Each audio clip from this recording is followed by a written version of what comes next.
할렐루야. 오늘은 누가복음 1장 39절로 45절 말씀을 본문으로 함께 은혜를 나누려고 합니다. 여러분 성경에 보면은 안디옥 교회 성도들이 주변 사람들로부터 자신들과 다르다라고 하는 의미에서 불려진 이름이 하나 있죠. 그것이 뭐냐면 그리스도인이라고 하는 이름입니다. 여러분 그것처럼 믿음의 사람들은 때로 외톨이가 될 때가 있습니다. 예컨대 이런 예입니다. 동성애 논란의 경우 세계 교회의 흐름은 동성애를 인정하는 쪽으로 갔어요. 미국의 장로교회는 몇 년 전에 동성애자들을 목사로 안수까지 했습니다.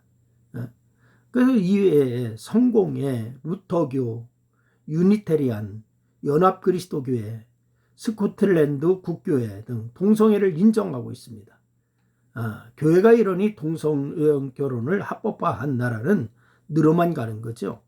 2001년도에 네덜란드가 합법화한 이후에 벨기에, 스페인, 캐나다, 남아공, 노르웨이, 스웨덴, 포르투갈, 아르헨티나, 또한 아이슬란드, 덴마크, 우루과이, 뉴질랜드, 프랑스 뭐 등등 합법화합니다. 동성애를.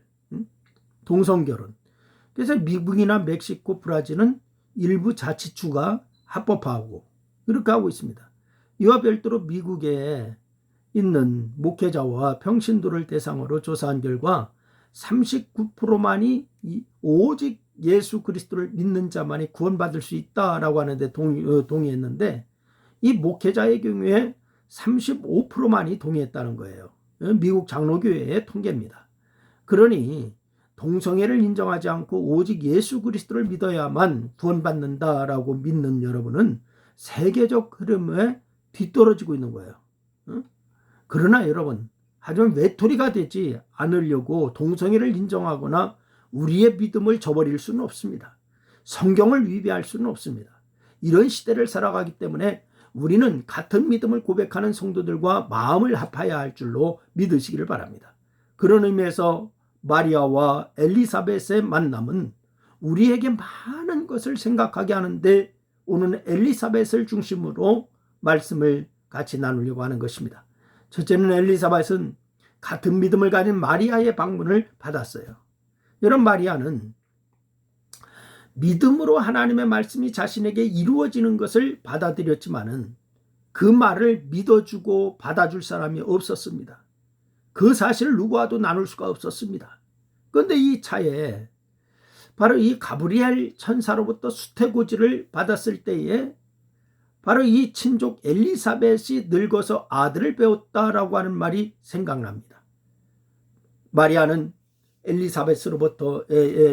엘리사벳이야말로 아무 문제 없이 자신에게 일어난 일이 알릴 수 있고 함께 기뻐하고 함께 고민할 수 있는 사람이다라고 하는 것을 여겼던 것이죠. 그래서 천사가 떠나자 일어나 빨리 엘리사벳에게 찾아갑니다. 그러면 엘리사벳은 어떤 상황이었을까요? 오늘 1장 24절 말씀해 보니까 바로 엘리사벳이 하는 얘기가 나오지요.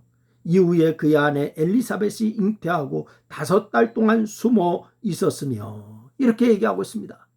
여러분, 나이 들어서 임신한 것이 부끄러워서 숨었다라고도 할 수가 있지만은 자신의 임신을 사람들이 제대로 받아들이지 못하고 오해할까 염려했기 때문에 숨었을 수도 있습니다.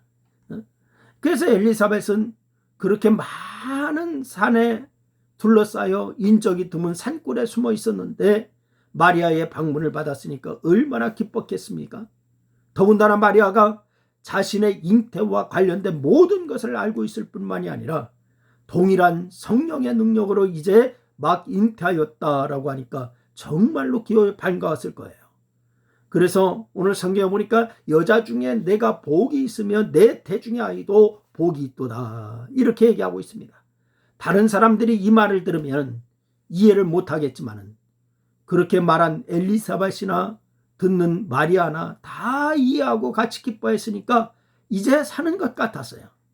믿음의 사람들이 모여서 믿음의 말을 나누는 것처럼 행복하고 기쁜 일이 없습니다. 그런 축복된 교제가 우리 안에 많아지기를 주님의 이름으로 축원합니다.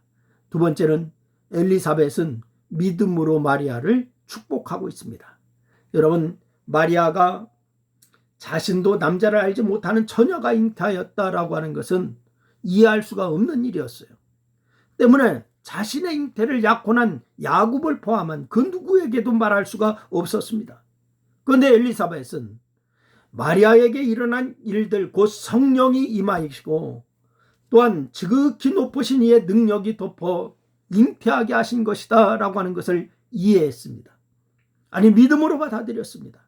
왜냐하면 그 자신에게 일어난 일, 이거 역시 그 누구도 이해할 수가 없는, 오직 하나님만이 하실 수 있는 일이었다라고 하는 것이기 때문에 그렇습니다.